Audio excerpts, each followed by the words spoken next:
વિદ્યાર્થી મિત્રો, merchant engineering college electrical ડિપાર્ટમેન્ટમાં આપનું સ્વાગત છે. આપણે ડિસ્કસ કરી રહ્યા છે switch gear and protection semester 7 subject, અને એમાં I think most important question તો ના કહી શકાય, પણ ક્યાંક 3 થી 4 વખત પૂછાયેલો છે, એટલે કન્સિડર કરવો પડે. એમાં છે એડવાન્ટેજ ઓફ ન્યુમેરિકલ રિલે, કે જે ખાલી ડિસ્કસ કરશું તો પણ આપણને આવડી જશે. તો સૌથી પહેલાં જોઈએ આપણે કે ન્યુમેરિકલ રિલેના એડવાન્ટેજનું લિસ્ટ બહુ જ મોટું હશે. ઓકે, તો પહેલું છે એમાં કોમ્પેક્ટ સાઇઝ. તો મેં તમને કીધું આટલી નાની રિલે પણ મળે છે. ઓકે, અને ઇલેક્ટ્રોમિકેનિકલ રિલે એ મોટી હોય છે. ઓકે, તો electromechanical relay make the use of mechanical device which is the main reason of the bulky size of the relay. ક્योंकि કોઈ બી મિકેનિકલ ડિઝાઇન હશે તો થોડી મોટી હશે, એટલે કે બલ્કી સાઇઝ છે. વાઇલ ન્યુમેરિકલ રિલે એ કોમ્પેક્ટ સાઇઝની હોય, ખૂબ જ નાની હોય, કારણ કે એમાં આઈસી આપણે વાપરતા હોઈએ, કંટ્રોલર્સને બધું નાની સાઇઝનું હોય. એટલે કે digital protection can be physically smaller and the most always require the less panel wiring. એમાં વાયરિંગ પણ ઓછું હોય બીજા બધાની સાપેક્ષે, એનાલોગ ટેકનોલોજીની સાપેક્ષે. બીજો એનો એડવાન્ટેજ છે ફ્લેક્સિબિલિટી. એટલે કે આની અંદર ફ્લેક્સિબિલિટી એટલે કે વેરાયટી ઓફ પ્રોટેક્શન તમને ઘણું બધું મળી રહે. જોયો, the variety of protection function can be accomplished with the suitable modification in the software. Means કે સોફ્ટવેરની અંદર થોડું એવું ચેન્જીસ કરતાં આપણને ફ્લેક્સિબિલિટી મળી રહેશે જુદી જુદી ટાઈપ્સની. ઓકે, કે અમુક વખતે હાર્ડવેરની અંદર પણ આપણે ચેન્જ કરી શકીએ, પણ હાર્ડવેર કરતાં જો સોફ્ટવેરથી ચેન્જ થઈને એ થઈ શકતું હોય કે સેમ હાર્ડવેરની અંદર આપણે ચેન્જીસ લઈ શકીએ. Okay, the variety of the protection function can be accomplished with the suitable modification in the software only, either with the same hardware or the slight modification in the hardware. એટલે કે હાર્ડવેરની અંદર change કર્યા વગર તમે કરી શકો છો, અથવા તો થોડો ચેન્જ હાર્ડવેરની અંદર કરીને પણ તમે ફ્લેક્સિબિલિટી લઈ શકો છો. બીજું છે એની reliability. A significant improvement in the relay reliability is obtained because of the use of the fewer component. Means કે આની અંદર કમ્પોનન્ટ ખૂબ જ ઓછા છે, એટલે બગડવાની, એનું મેન્ટેનન્સ કરવાની કે કંઈ પણ તકલીફ થવાની કન્ડિશન ઘણી બધી ઘટી જાય છે. એટલે એમાં ફેલિયર ઓછા થાય છે, અને એના કારણે એ જે કમ્પોનન્ટ આપણું જે રિલેસ છે એની રિલાયબિલિટી ઘણી વધી જાય છે. બીજું મેઇન ફંક્શન મારા ધ્યાન પ્રમાણે કહેવાય તો સારામાં સારું એડવાન્સ છે multi function capacity. Okay, multi functional capacity આમાં એટલે કે traditional electromechanical and static protection relay offer single function. Means કે નોર્મલી ટ્રેડિશનલ આપણે જે પહેલાં આપણે ઇલેક્ટ્રોમિકેનિકલ કોઈ સ્ટેટિક પ્રોટેક્શન રિલે વાપરતા હોય તો એમાં કોઈ પણ એક ફંક્શન માટે, મીન્સ કે મો રિલે હોય તો એક જ મો રિલે માટે વપરાય.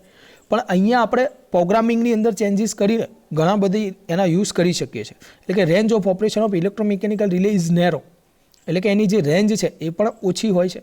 ઓકે, જ્યારે ન્યુમેરિકલ રિલેની રેન્જ સારી હોય છે એની પ્રમાણે એનું ફંક્શન વર્ક વધી જાય છે.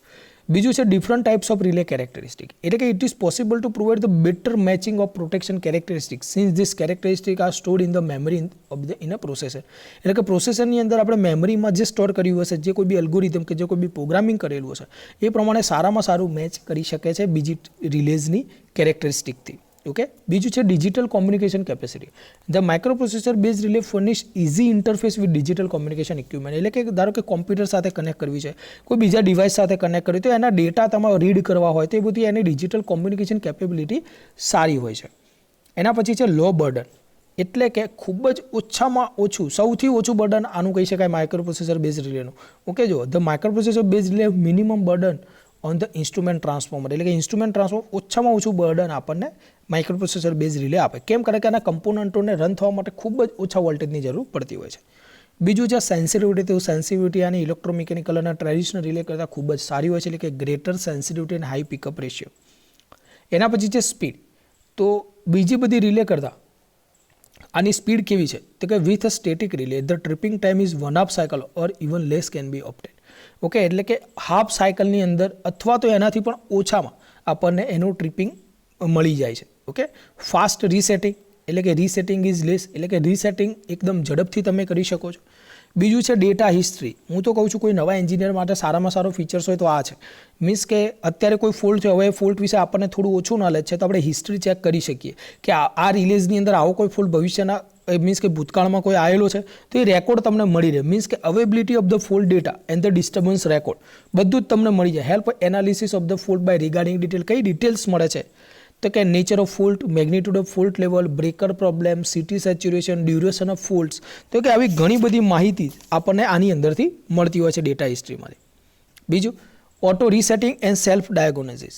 એટલે કે જાતે પોતાના પ્રોબ્લેમ અમુક સોલ્વ કરી શકે છે. ઓકે, તો જો electromechanical relay do not have the ability to detect whether the normal condition has been attend once it is activated, thus auto resetting. Means કે ઓટો રીસેટિંગ નથી, આપણે જઈને કરવું પડે. જ્યારે આ ઓટો રીસેટિંગ છે ન્યુમેરિકલ રિલે, બીજું, and it has to be done by the operating person while in numerical relay auto resetting is possible and self diagnose, એટલે કે નોર્મલ પ્રોબ્લેમ હશે તો જાતે પણ કંઈક ના કંઈક ચેન્જીસ કરી શકે છે. બીજું છે limitation of numerical relay, means કે કંઈક ના કંઈક લિમિટેશન હોય દરેક વસ્તુની. એડવાન્ટેજનું લિસ્ટ મોટું છે, ઓકે, પણ સામે થોડી લિમિટેશનો છે એની પણ ચર્ચા કરીએ. તો પહેલું છે પ્રોટેક્શન ક્વોલિટી. તો numerical relay offer more functionality and greater precision. Unfortunately they does not necessary translate into better protection. Means કે એનામાં ઘણી બધી કામ કરી શકવાની ક્ષમતા છે, પણ કોઈ એક કામ પર્ટિક્યુલરલી ચોક્કસતા ક્વોલિટી સાથે કરવામાં થોડી ઇસ્યુ થાય છે. બીજું છે ફાસ્ટર ડિસિઝન. તો જો numerical relay can make faster decision, જાતે વધારે પડતા ડિસિઝન ફાસ્ટલી લે છે.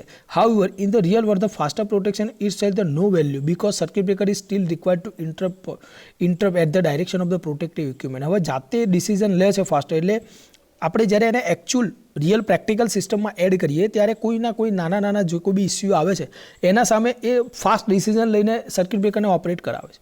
ઓકે, એટલે એ ઇસ્યુ થાય છે કે ભાઈ સર્કિટ બ્રેકરની વખતે ઓપરેટ નહોતું થવાનું અને થવા માંડે છે.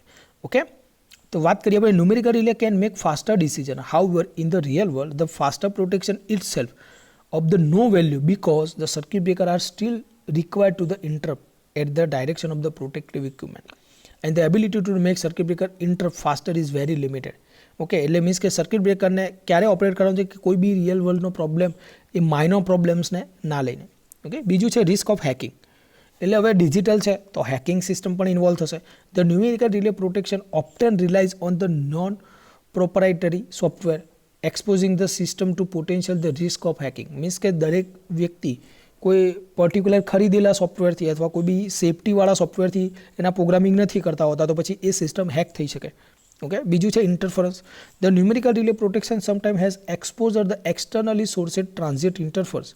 It would be not affect the conventional technology. એટલે કે એમાં બહારથી કોઈ ઇન્ટરફરન્સ આવે, કોઈ ઇલેક્ટ્રોમેગ્નેટિક વેવ્સ હોય કે હા તે, તો એ બધાની ઇસ્યુઝ બની શકે છે. Failure impact.